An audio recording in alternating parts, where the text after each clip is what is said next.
A Casa Espírita Estudantes do Evangelho apresenta seminário sobre o livro Paulo e Estevão, obra ditada pelo Espírito Emmanuel, através da psicografia de Francisco Cândido Xavier, uma coprodução do GEA. Boa noite a todos. O pessoal está entrando devagarzinho, mas eu estou muito feliz de ver a Joselma ali com a gente. É, é uma alegria muito grande. A gente está chegando ao final do ano. Esse grupo foi o primeiro grupo de estudos da nossa casa, Joselma. E esse ano nós fizemos 40 anos de existência. É um grupo que está sempre recebendo pessoas novas, mas que tem muita gente que já está aqui há muitos anos, e a gente costuma chamar de patrimônio imobilizado, né? Mas nessa tarde e noite de sábado, dando as boas-vindas a todos, aqueles que já chegaram e aos internautas que acompanharão depois o nosso vídeo que está sendo gravado, nós vamos fazer a nossa leitura preparatória do livro que nos acompanhou durante todo o seminário, o livro Palavras de Vida Eterna de Emmanuel, com uma mensagem intitulada No Estudo da Salvação. E todos os dias acrescentava o Senhor à igreja aqueles que se encontravam em salvação. Atos capítulo 2, versículo 47. A expressão fraseológica do texto varia por vezes, acentuando que o Senhor acrescentava à comunidade apostólica todos aqueles que estavam se salvando ou que iam se salvar. De qualquer modo, porém, a notícia serve de base a importante estudo da salvação. Muita gente acredita que salvar-se será livrar-se de todos os riscos na conquista da suprema tranquilidade. Entretanto, vemos o Cristo apartando as almas em processo de salvação para testemunho incessante no sacrifício. Muitos daqueles que foram acrescentados ao serviço da Igreja nascente conheceram aflição e martírio, lapidação e morte. Designados por Jesus para a obra divina, não se forraram à dor. Mãos calejadas em duro trabalho, conheceram sarcasmos soezes e vigílias atrozes. Encontraram no excelso amigo não apenas o benfeitor que lhes garantia segurança, mas também o mestre ativo que lhes oferecia a lição em troca do conhecimento e a luta como preço da paz. É que salvar não será situar alguém na redoma da preguiça à distância do suor na marcha evolutiva. Tanto quanto triunfar não significa deserção do combate. Consoante o ensinamento do próprio Cristo, quem não isentou a si mesmo do selo infamante da cruz, salvar é, sobretudo, regenerar, instruir, educar e aperfeiçoar para a vida eterna. E é com essas palavras de Emmanuel que nós elevamos a Deus os nossos pensamentos, gratos por termos chegado até aqui, cumprindo com os nossos compromissos e objetivos de aprendizado e de entendimento, entendimento que amplia os nossos horizontes e nos faz compreender melhor a vida, com todas as suas injunções, com todos os seus apelos, com todas as dificuldades e alegrias. Lembrando que, como espíritos imortais, estamos aqui de passagem e que toda a experiência vivida, todo sacrifício, toda luta, toda conquista é valor que acrescentamos à nossa vida e que na eternidade, por termos também combatido o bom combate, alcançaremos junto ao nosso Pai, aos nossos amigos espirituais, as vitórias e as conquistas que nós nos comprometemos com a nossa própria consciência a realizar. Sob o amparo dos amigos espirituais que estão sempre conosco, que nos inspiram, que nos ajudam, que dirigem este trabalho e com a vossa permissão, Senhor, nós iniciamos então o nosso encontro desta noite dizendo graças a Deus. José, mais uma vez, obrigada pela sua presença. A gente sabe o quanto você é ocupada, mas eu queria te apresentar rapidamente para o pessoal. Eu acho que a maioria aqui, pelo menos, já ouviu falar de você e estão tendo o prazer de te conhecer aqui agora. Então, a gente sabe que você é mineirinha, né? É da terrinha boa, do doce de leite, do cafezinho, do pão de queijo. De Conselheiro Pena, mas que está residindo em Belo Horizonte atualmente. Não é isso? Isso. Durante toda a sua vida de formação, você foi pedagoga, educadora, né? Tem uma carreira ligada à educação, foi professora, diretora de escolas públicas e secretária municipal adjunta de educação em Belo Horizonte. Mas também é uma figura atuante no movimento espírita, não só em Belo Horizonte, no estado de Minas Gerais, mas como a gente sabe, como você é coordenadora da pomada do Vovô Pedro, você já foi a vários lugares do Brasil, levando toda a sua simpatia, né? E você liderou diversas instituições espíritas, como a Sociedade Espírita Maria Nunes, né? Que é a Maria Nunes, que é a mãe do nosso querido João Nunes Maia, né? O SEMAN, a Sociedade Espírita Joana de Ângeles e é diretor atualmente, diretor-presidente do Instituto Assistencial Espírita André Luiz, que coordena o Hospital Psiquiátrico Espírita André Luiz. Mas o melhor disso tudo é que a Joselma já tomou muito cafezinho, comeu muito bolo na sala do Chico. Então ela tem muita história boa para contar para a gente. E nós vamos passar a palavra para ela, para que ela nos traga na noite de hoje as suas considerações sobre o tema da palestra Fariseus e Gentios da Atualidade. Muito obrigada, Joselma. Eu, eu que te agradeço, só para eu não me desviar do horário, até que hora eu posso conversar com vocês? Até às 20 horas. 20 horas, ok. É porque, como boa mineira, a gente começa a conversar ao pé do fogão e dispara. Então tem que ter o limite certinho para a gente não passar. Meus amigos, boa noite para cada um abraço. E eu venho com muita alegria conversar com vocês, principalmente agora sabendo que este é o primeiro grupo de estudos da casa. é, Nós ficamos assim pensando o quanta coisa que essa pandemia trouxe para nós.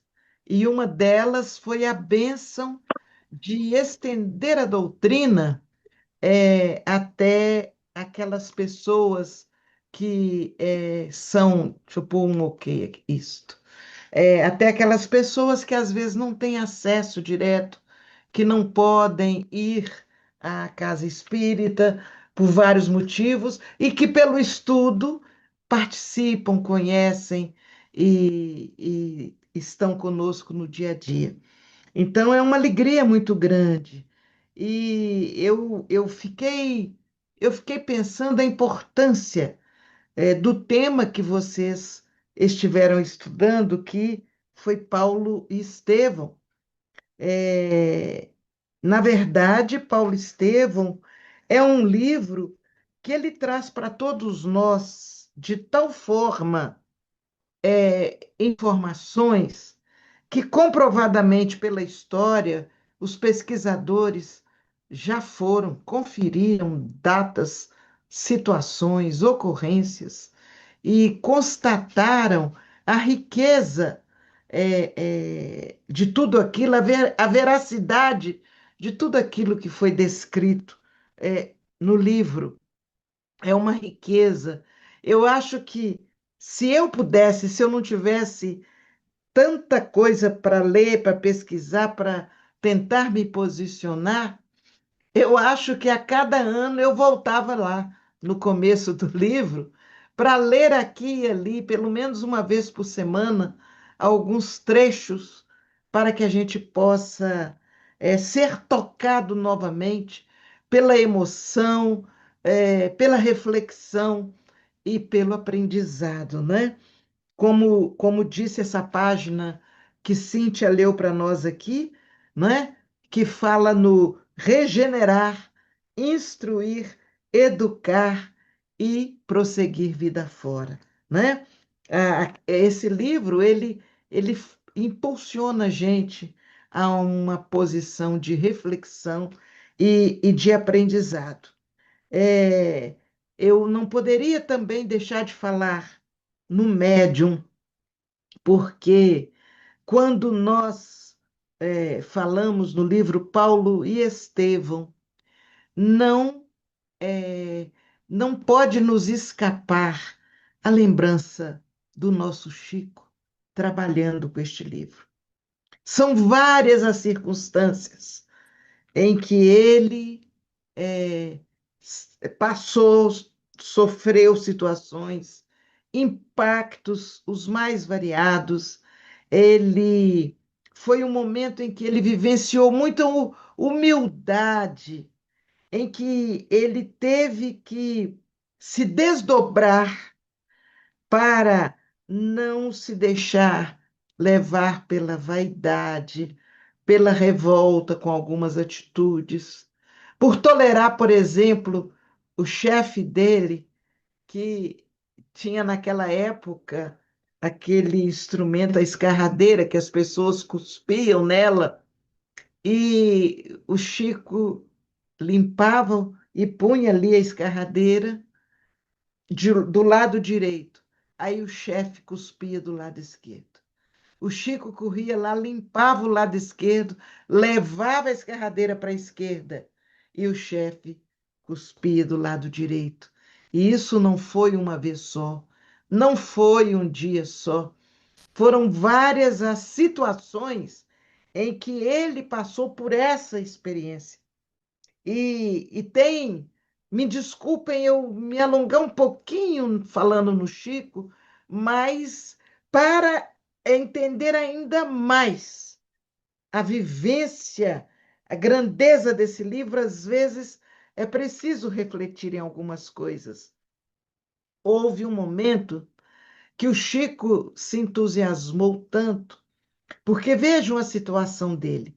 Ele não apenas psicografava, ele era levado a presenciar os fatos como se projetassem para ele, numa tela, os acontecimentos da época. Então, ele registrava os acontecimentos da época, além de psicografar. Creio eu que os espíritos, além de verem o merecimento dele, que ele merecia vivenciar aquilo, naquela riqueza, havia outros motivos. Por exemplo, ele se emocionar com mais realidade, porque ele estava vendo e essa emoção dele ainda era maior, ainda era mais rica, e isso fortalecia a contribuição do médium ao trabalho que vinha sendo feito. Mas há uma entre as várias histórias, porque eu não posso me desviar muito do objetivo do livro, mas há uma das histórias que sempre me toca quando eu me lembro dela. Ele se encantou tanto com aquilo que ele registrava, que ele via, que ele sentia, que ele disse assim: eu tenho que me tornar mais limpo, mais puro, para deixar, para contribuir de uma forma ainda melhor para esse trabalho. E isso ele me contou assim pessoalmente no momento em que estávamos nós dois conversando na casa dele. Aí ele disse assim: então eu decidi que uma maneira de eu me tornar mais limpo era eu deixar de comer carne. E aí eu aboli totalmente a carne do meu alimento, como alimento para mim. E a partir do dia que eu parei de comer carne, o espírito, aí ele falava, o senhor Emmanuel, o senhor Emmanuel não veio me buscar para o trabalho. Eu estranhei muito e esperei mais um dia, mais outro, e o senhor Emmanuel não vinha me buscar. Já passando em torno de uma semana, e eu estava triste, com saudade das histórias, com saudade dos espíritos que fazem parte da história. Eu estava triste, saudoso. O senhor Emmanuel chegou para mim, naquele horário que ele tinha costume de ir me buscar. Eu estava, já tinha feito minhas preces, tinha deitado e o senhor Emmanuel chegou. Então, quando ele chegou, eu fiquei numa alegria. Eu falei: ah, vamos retomar o trabalho. E ele disse: eu vim te buscar para você me ajudar numa tarefa muito importante. E o Chico disse que ficou todo entusiasmado, achando que era para começar a, a retomar a psicografia. Aí ele disse que o Espírito o levou ao jardim da casa. E ali havia uma roseira que tinha se debruçado como se estivesse morrendo. A roseira se debruçou. E o Chico, o Emmanuel disse para ele assim: tá vendo essa roseira? Nós precisamos ajudá-la. Vamos fazer o seguinte: você está vendo aquela pá ali?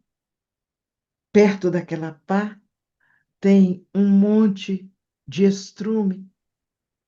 Enche a pá e coloca no pé dessa roseira. E o Chico, altamente obediente, claro que isso, gente, é em desdobramento, né? Então, ele enche a pá e coloca com todo amor no pé daquela roseira. Aos poucos, a roseira foi se reerguendo. E o Chico ficou impressionado. E o Espírito Emmanuel vira para ele e diz assim: você está vendo? A roseira precisava da contribuição animal para ela permanecer viva. Há médiuns que, pelo tipo de trabalho que eles fazem,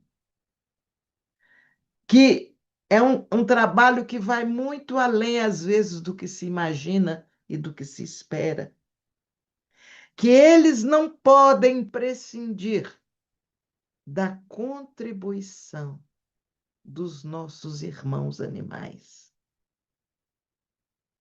Você ainda não está liberado para abrir mão da contribuição dos nossos irmãos animais através da carne. Não é para você comer um boi inteiro no almoço, mas um pedacinho de carne bem cozida vai lhe fazer o bem e atender a necessidade sua de médium com certas especificações. O Chico disse que levou um choque. E lembrou-se, inclusive, que não tinha pedido opinião e nem permissão ao Emmanuel para fazer aquilo. Simplesmente se entusiasmou e fez. Aí o Chico se voltou para mim. Eu tinha passado por uma situação semelhante, então ele contou essa história para me dar uma lição, viu, gente?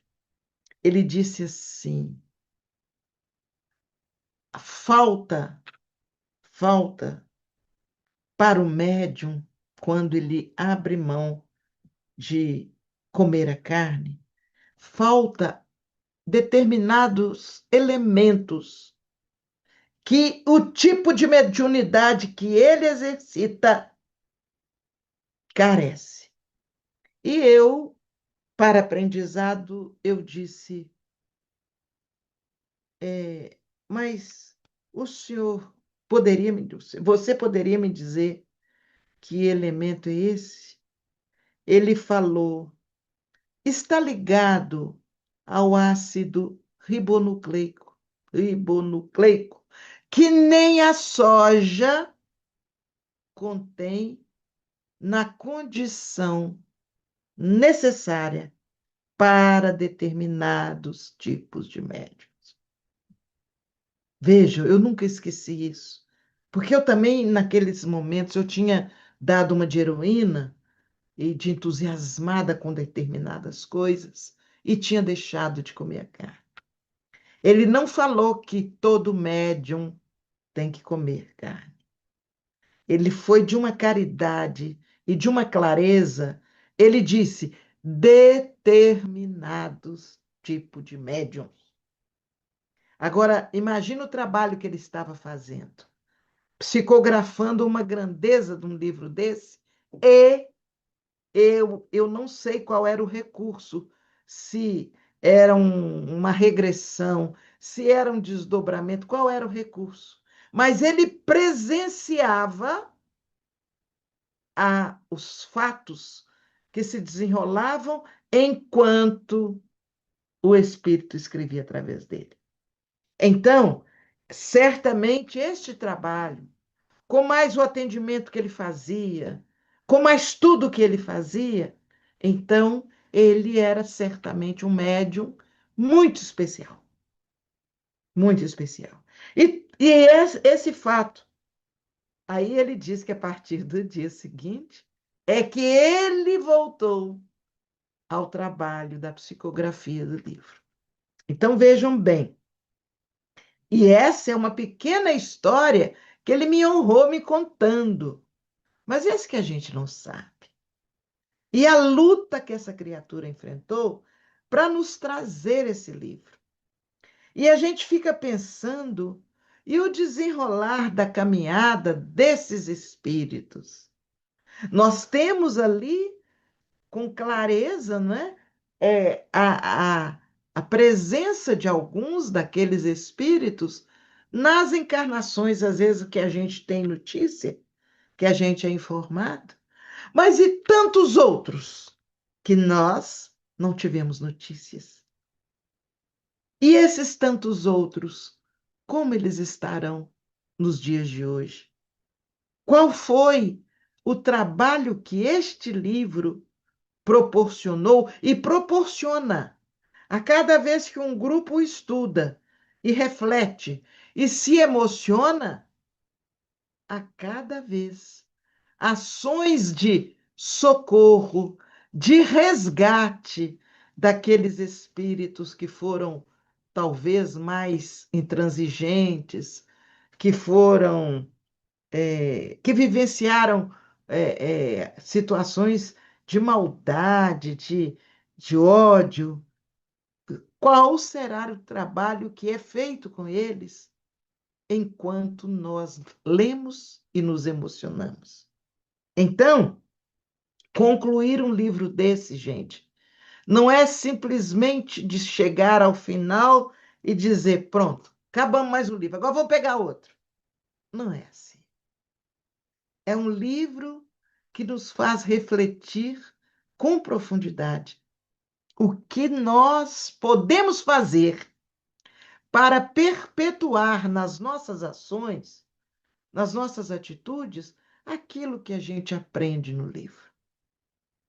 É trazer para a prática do nosso dia a dia, orientados pelo Evangelho, trazer toda a experiência que é narrada no livro, fora o que sobrou, porque certamente ali não está falando tudo o que se passou. Certamente se não tinha como descrever tudo. Então ali está o principal para dar uma linha descritiva de ação, de experiências e de reflexões. Então, diante disso, nós só temos mesmo que agradecer. E quando Cíntia me pediu para falar um pouquinho sobre os fariseus e os gentios da atualidade, nós vamos, assim, buscar pincelar também algumas coisas para a nossa reflexão, mas, na verdade, a nós importa muito mais o que eu vou fazer, independente da posição hoje espiritual, se eu sou como gentio, se eu sou como fariseu, o que eu posso fazer a partir do momento que eu conheci tudo isso, o que eu posso fazer para ser um verdadeiro cristão, um verdadeiro espírita? Porque o Espiritismo, nos dizem os espíritos nobres, é a revivescência do Evangelho.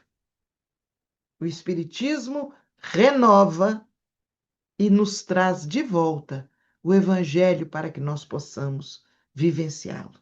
Então, quando eu falo cristãos, antes de falar espíritas, eu estou exatamente colocando a importância da vivência de tudo que Jesus exemplificou, falou e nos fez refletir.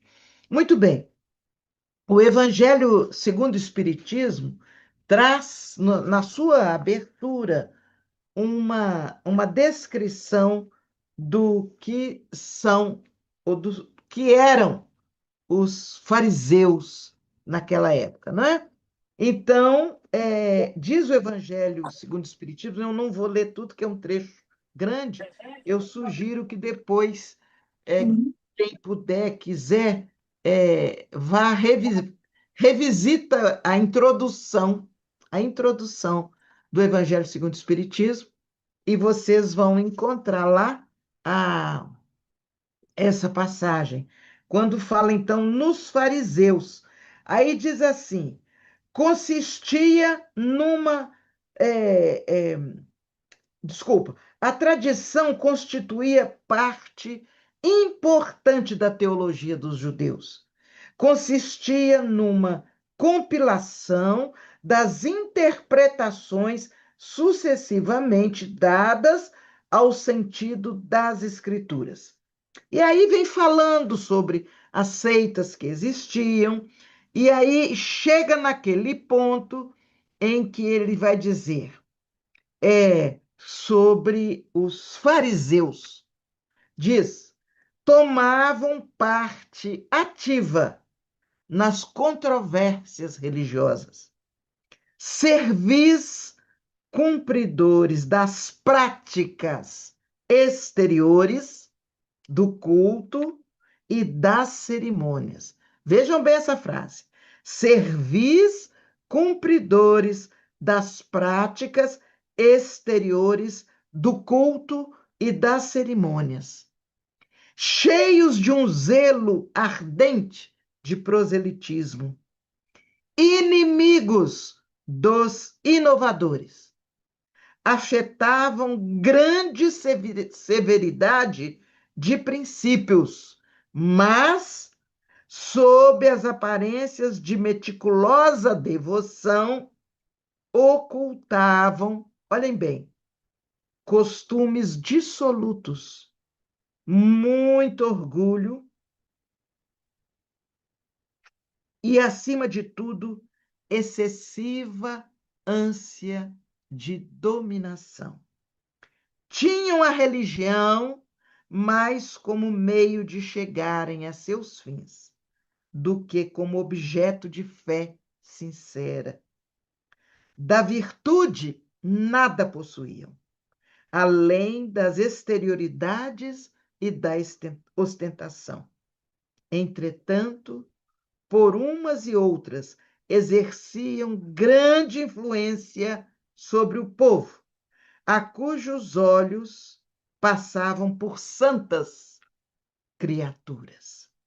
Daí os serem muito poderosos em Jerusalém. Eles acreditavam, aí diz o Evangelho, sem nenhuma preocupação de buscar palavras, ou pelo menos fingiam acreditar na providência divina, na imortalidade da alma, na eternidade das penas e na ressurreição dos mortos. Eu não preciso ler mais do que isso, mas eu gostaria de lembrar, no momento em que Jesus se dirige a eles, ele traz a seguinte frase: hipócritas, sois como o sepulcro caiado por fora, que guarda a podridão por dentro. Então, nessa colocação, em relação aos fariseus, nós vamos perceber o quanto Jesus sabia a, a verdade a respeito daquelas criaturas. Aí a gente começa a pensar, mas e os gentios? Então, trazendo uma definição clara e rápida. O gentio se referia a qualquer pessoa que não fosse judia. O contraste entre os dois grupos, fariseus e judeus, é central em narrativas do Novo Testamento, como em Atos 15, onde há um debate sobre a necessidade de os gentios convertidos aderirem às leis judaicas. Aí eu fui procurar lá em Atos 15 qual foi esse ponto de divergência entre fariseus e gentios. E leio também só um trechinho. Foi em Icônio, em que alguns haviam descido para a Judéia e ensinavam assim os irmãos: se não vos circuncidardes conforme o uso de Moisés, não podeis salvar-nos. E aí vai, por aí afora, fica o convite para depois vocês procurarem Atos 15 e ver como conviviam os fariseus e os gentios. Muito bem. O que seria hoje, então? Quem seriam hoje, então, os fariseus? Eu creio que, só pelo que a gente foi comentando aqui, eu tenho quase certeza que vocês foram trazendo à memória a lembrança de pessoas ou grupos que, às vezes, agem como os fariseus. É natural a gente pensar isso. Mas a gente não vai aqui trabalhar um julgamento, né? Mas nós poderíamos dizer que o fariseu, então, é atribuído àquelas pessoas que agem com hipocrisia, priorizando a aparência de justiça e o cumprimento rigoroso de regras externas, né? Como, por exemplo, rituais religiosos, em detrimento de princípios mais importantes. Aí, quando nós chegamos nesse ponto, onde eles estariam hoje? Então, a gente vai ver que não é rara a presença de fariseus entre nós. Não é rara. E quando nós estamos analisando isso aqui, não vamos nos permitir analisar para julgar. Não nos cabe, porque a gente não sabe se já fez coisas, às vezes, mais complexas. Mas, às vezes, eles ocupam até posição de destaque. e são altamente valorizados, apoiados, estimados, e a gente dá todo o valor que merecem pela posição que ocupam. Mas, se você observa um pouco mais, a gente vai perceber que é como se aquela capa de dedicação e de honestidade, se ela se rompesse como se fosse uma casquinha de sorvete. Nós conhecemos pessoas, por exemplo, líderes nossos, que gostam de. Eles têm aquela tendência ao narcisismo de acharem que eles são os modelos, que eles são as pessoas referência para o nosso crescimento. E às vezes eles manipulam os indivíduos para apoiá-los em benefício próprio. Nós não precisamos dar exemplos diretos e nem devemos. Aí fica já indo para frente. Mas o que fazer se os fariseus estão muitas vezes entre nós? Eu não diria os, porque não são os do passado. São espíritos que chegaram aqui nesta geração ainda com tendências ao egoísmo, ao narcisismo, reforçada pela vaidade, pela prepotência, e nós lidamos com eles. E gentios, para nós ficou claro, seriam todos aqueles que, chegando até nós, eles não trazem os traços de uma ligação, de um compromisso direto com esse passado. Mas eles vêm em busca de conhecimento. Eles vêm em busca de orientações para serem direcionados na caminhada deles. E aí fica a pergunta que talvez não queira calar para cada um de nós. Se eles estão no nosso meio, não só como espíritas, mas ocupando cargos públicos e tirando com hipocrisia, às vezes, a chance de uma instituição espírita fazer o seu trabalho. Eles agem, às vezes, na surdina e trabalham até para elaborar leis que possam comprometer todo um trabalho da divulgação de Jesus. Então, como lidar com eles? Aí vem a nossa parte. Depois de ler, de estudar o livro Paulo Estevão, fica para nós algumas posições. Como eu tenho agido?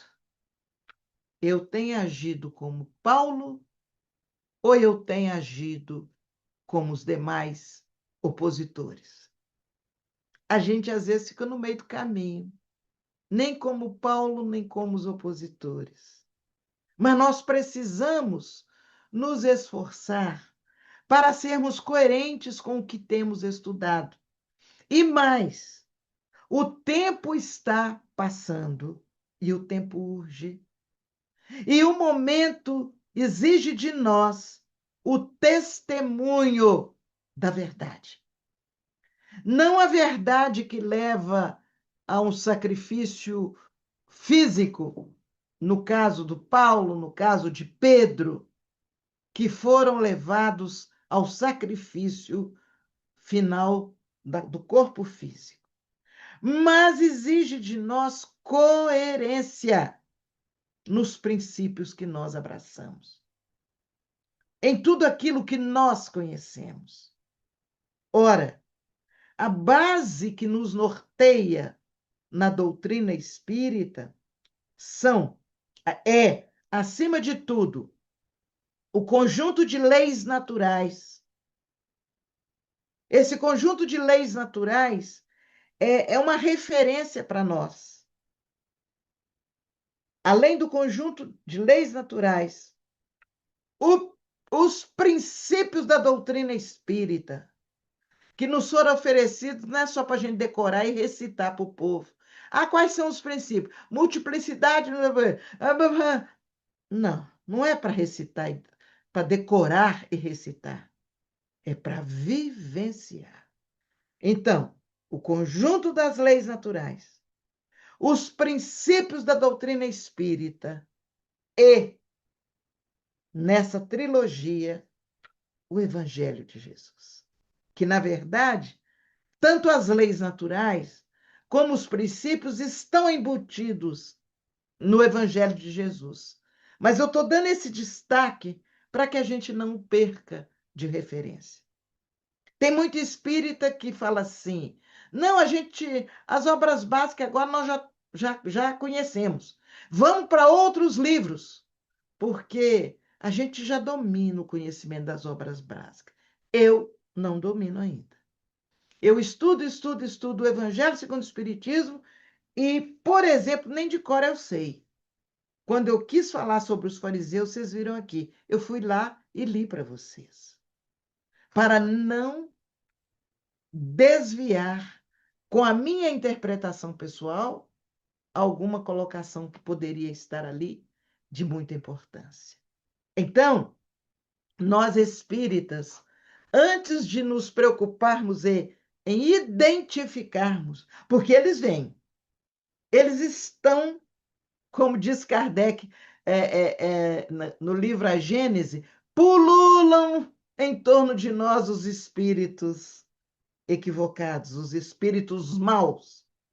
Na verdade, diante de nós encarnados, pululam espíritos voltados para o mal, encarnados e desencarnados.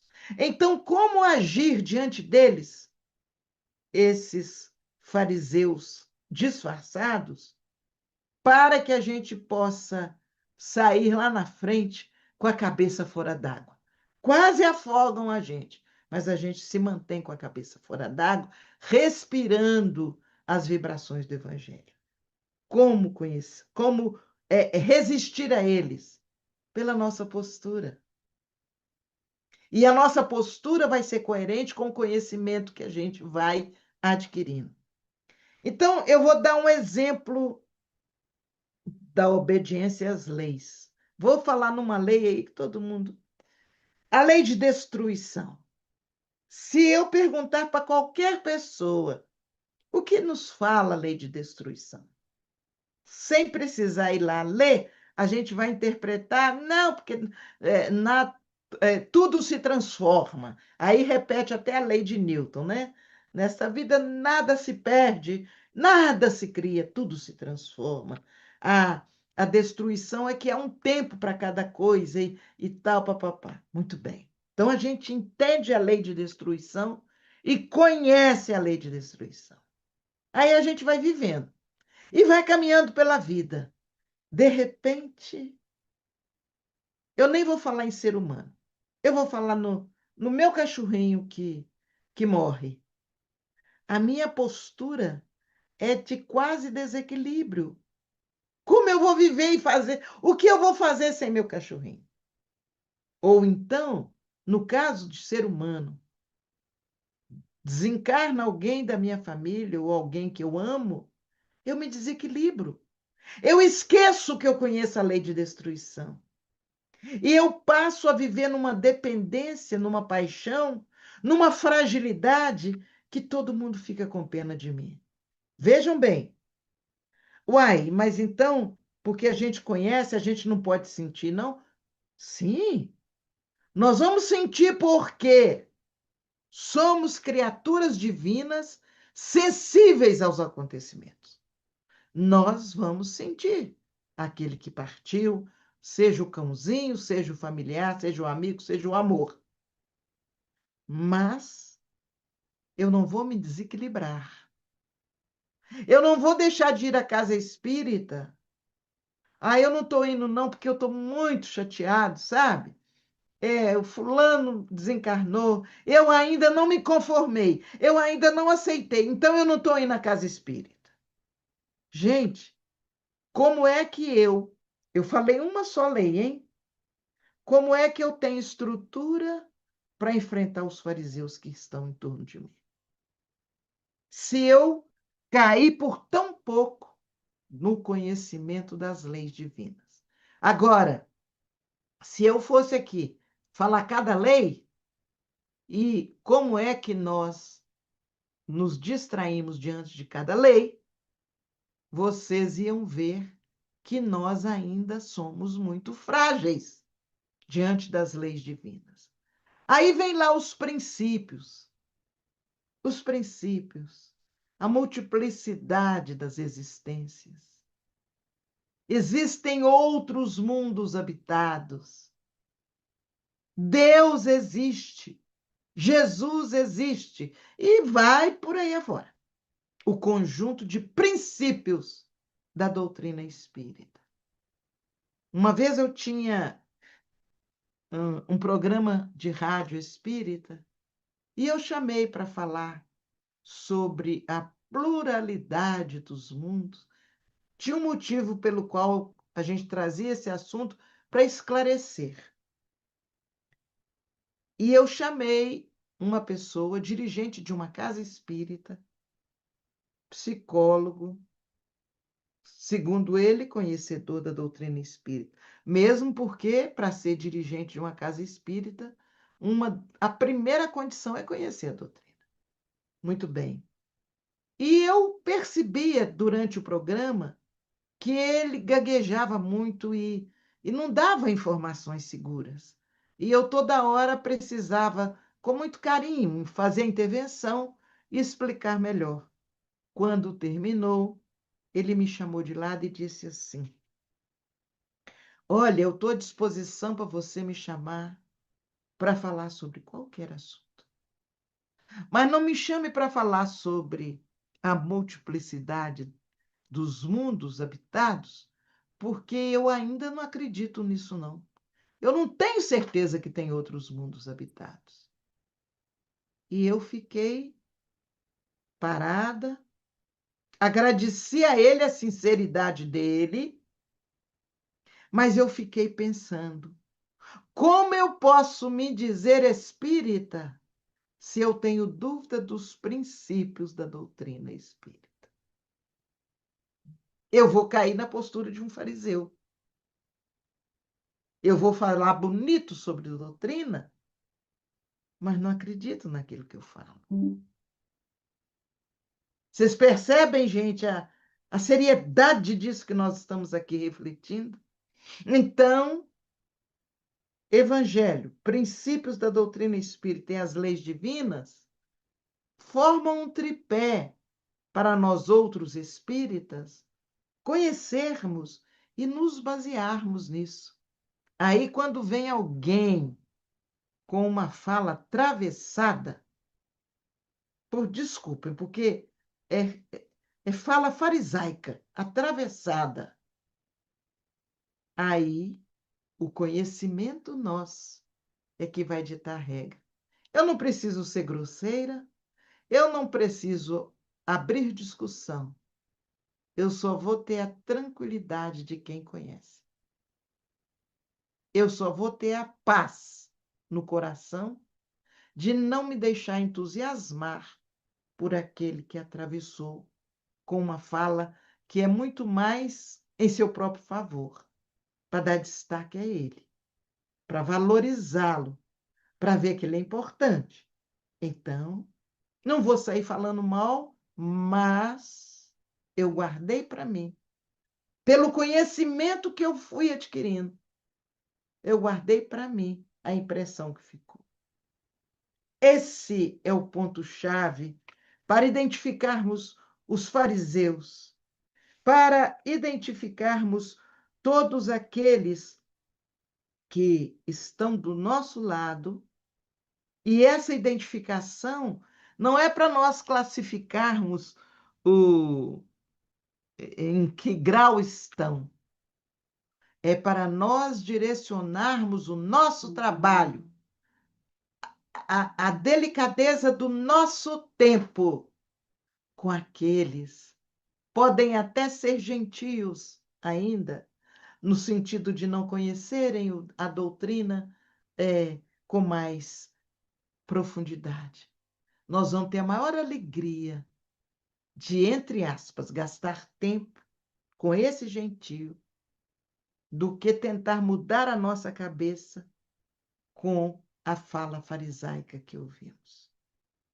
É algo que exige de nós muita atenção.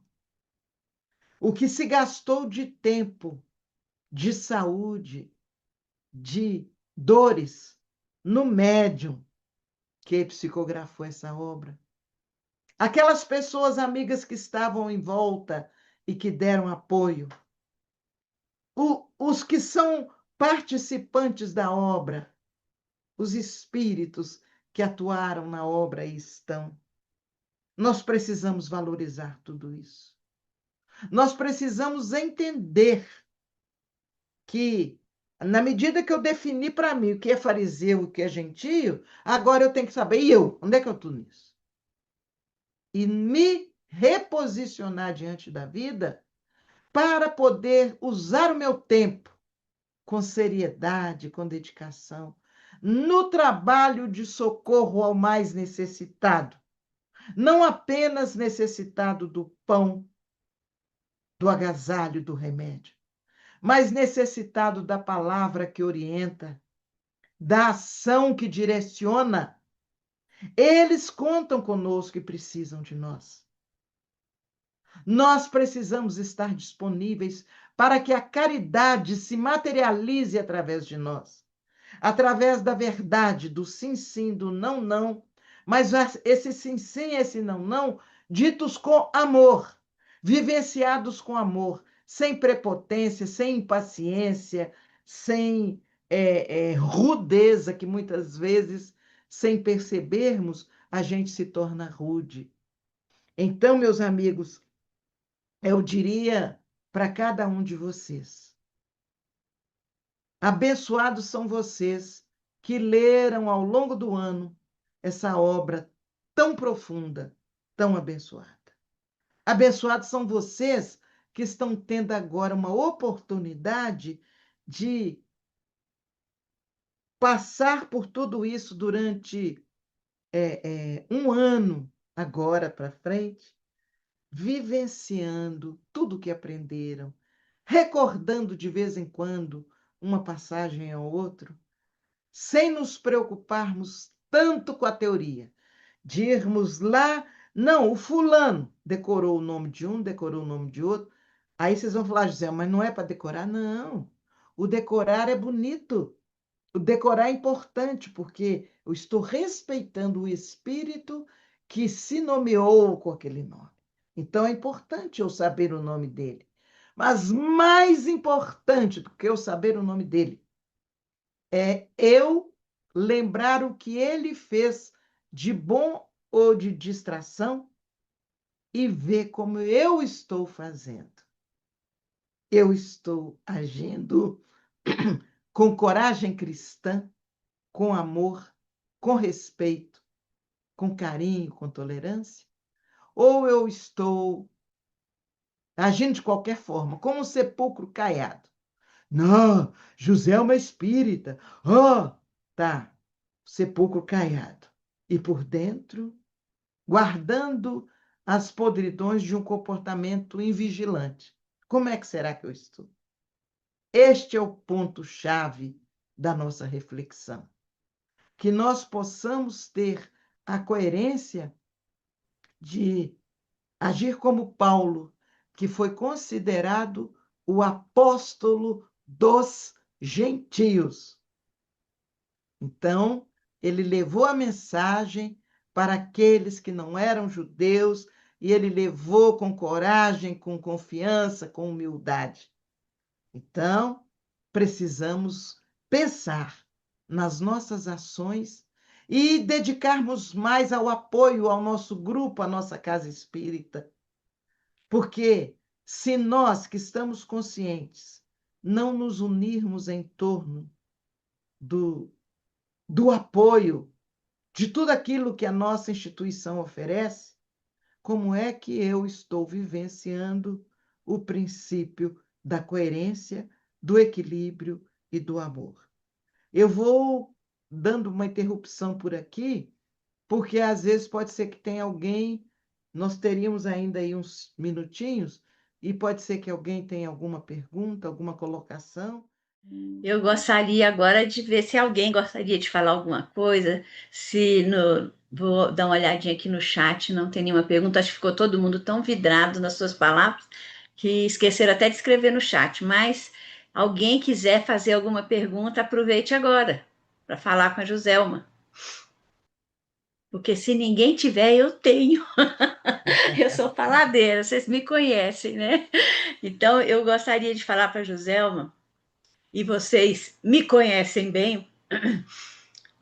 Vão me desculpar se a emoção me tomar. Fazer parte desse grupo é importante porque cada ano que termina, isso que a Joselma falou para a gente aqui se consolida de uma forma muito clara, sabe? Muito vívida, e é importante para as nossas vidas. No primeiro semestre do ano, nós estudamos as obras básicas. Há 40 anos, quando termina, a gente começa de novo. E no segundo semestre, a gente faz um seminário sobre uma obra da doutrina espírita. Temos estudado André Luiz, Leon Denis, e isso sempre a gente faz a votação, Joselma, no final do ano que está terminando. Né? Então, no final do ano passado, foi escolhido Paulo Estevam, uma votação democrática no grupo. A gente escolhe o livro. E desde o começo do ano, deste ano, quando a gente começa a entrar no nosso plano, que o planejamento é feito sempre no ano anterior, mas se a gente começa a trabalhar o nosso planejamento, a espiritualidade vem nos alertando para isso, para que a gente, por isso o título da palestra, o tema da palestra foi esse. E a pergunta que eu ia te fazer, você respondeu ao longo da sua palestra, porque os espíritos têm nos alertado justamente para isso. Primeiro, o estudo do Evangelho, e mais importante que isso, Evangelho no coração. E nos alertando justamente para as crises que estão acontecendo no mundo e para o ano que vai entrar, que será desafiador para todos nós, com Copa, com eleição, com Rock in Rio e com todas as outras coisas que estão acontecendo no mundo. A postura do espírita cristão tem que ser muito coerente, como você falou, e consciente. E era essa pergunta que eu ia te fazer no final do ano, né? Sobre a responsabilidade do espírita para com a manutenção de um equilíbrio relativo na sociedade em que ele vive, representando os princípios da doutrina espírita, acreditando naquilo que ele estuda e que ele introjeta no seu coração, em que ele medita sobre isso. E a participação num trabalho como esse, chegando ao final do ano e ouvindo tudo que você disse, confirma tudo que a espiritualidade vem nos alertando ao longo do ano.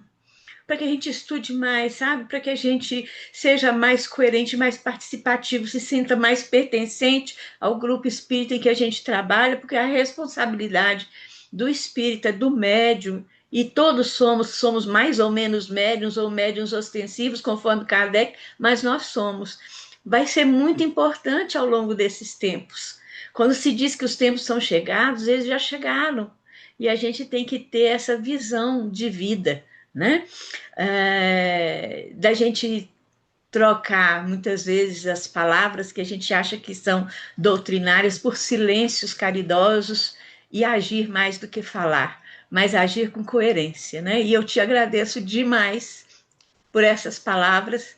Foi direto ao ponto, a espiritualidade, eu acho que deve estar muito feliz com tudo isso e que a gente continue assim, firme e forte no trabalho, nesse propósito que a gente tem de se evangelizar, para que a gente possa evangelizar quem está junto da gente.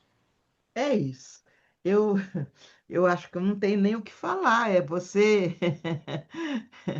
Eu agradeço o carinho das pessoas que estão escrevendo aí no chat, carinho que pacifica a nossa alma. E o que eu quero dizer para vocês é a coragem que nós precisamos nesse finalzinho, a coragem que nós precisamos para assumir as tarefas que precisam ser continuadas, ter sequência, e que muitas vezes nós temos medo e escondemos atrás da falta de tempo e não aceitamos. Então, nós precisamos ter coragem e confiar. Assim como nós vimos Paulo e Pedro quase que se arrastando, mas levando à frente, até o final, a tarefa deles, nós não podemos nos distrair com isso, não. No momento, quando eu assumi o Hospital André Luiz, eu achei um absurdo. Gente, eu já trabalhei tanto. Agora eu quero fazer um trabalho mais adequado a mim. E o amigo espiritual, olha, estávamos esperando o momento que você pudesse assumir para fazer as mudanças que nós temos planejado, mas precisávamos de um médium. Olha bem isso, de um médium sensível às orientações que recebe. E aí eu eu fico assim também emocionada, e o que nós já conseguimos fazer lá. Quando eu falo nós, não é pegar a mão na massa e fazer, mas o grupo sensibilizado que nós fizemos juntos realmente não pode ser ideia da nossa cabeça. É orientação que vem do alto e que os médiuns, apenas com conhecimento na área que tem, com a dedicação, estão pondo em prática. Então, para cada um, eu deixo esse alerta, que eles me pediram isso aqui agora. Esse alerta, não fujam ao compromisso, porque é a grande chance que temos de levar avante toda a mensagem do Mestre Jesus nessa caminhada evolutiva. E nós aí estamos para isso. Estou cansada, estou doente. Eles dão o reforço que precisa. Eles dão reforço. Lembrem de Paulo e Pedro, a condição física, a idade deles, e eles levaram até o momento que foi necessário. Agora sim eu vou despedir. Que Deus abençoe vocês. Um grande abraço, muita paz, tá? Um ano de 2026 com muita realização à luz do Evangelho. Que Deus nos abençoe, gente. Muito obrigada. Obrigada a você, Joselma, mais uma vez. E eu gostaria de pedir aqui, Tom, você está disponível para fazer a prece para nós? O Tom, Joselma, é o nosso diretor-presidente aqui da Casa Espírita, tá? Oi, sim. E você pode fazer a Oi, prece Tom. para nós? Sim. Só um minutinho, por favor. Estou aqui no ambiente, peraí. Agradecer a nossa companheira, que tão gentilmente se dispôs a falar conosco. E veja um banho de ensinamentos, né, Cíntia? Uma bênção de luz para todos nós, graças a Deus. E ela falando ali a diferença de gentios e fariseus, né? Eu ficava entre um lado e outro. Agora sou eu. Agora sou do... Nesse momento sou eu. Acho que todos nós, né? Em qualquer momento. Muito bem. Levemos o nosso pensamento a Jesus, o nosso mestre, é ele que nos propicia todos esses momentos de alegria, de paz e de aprendizado. Hoje sobre nós foram derramadas muitas bênçãos de tranquilidade, de harmonia, de conhecimento, de aprendizado com nosso irmão Chico, pelo seu esforço hercúleo em nos trazer esse livro, e a história de Paulo e de Estevão e os demais companheiros que passaram naquele tempo, né?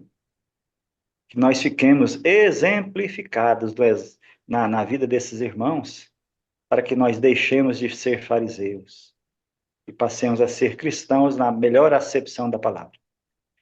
Jesus, querido amigo, nos abençoe e nos proteja sempre. Nos dê sabedoria para as nossas decisões, né? E fique sempre conosco, nos iluminando, nos abençoando, onde quer que estivermos, né? Pelos caminhos da vida afora. Que assim seja, graças a Deus.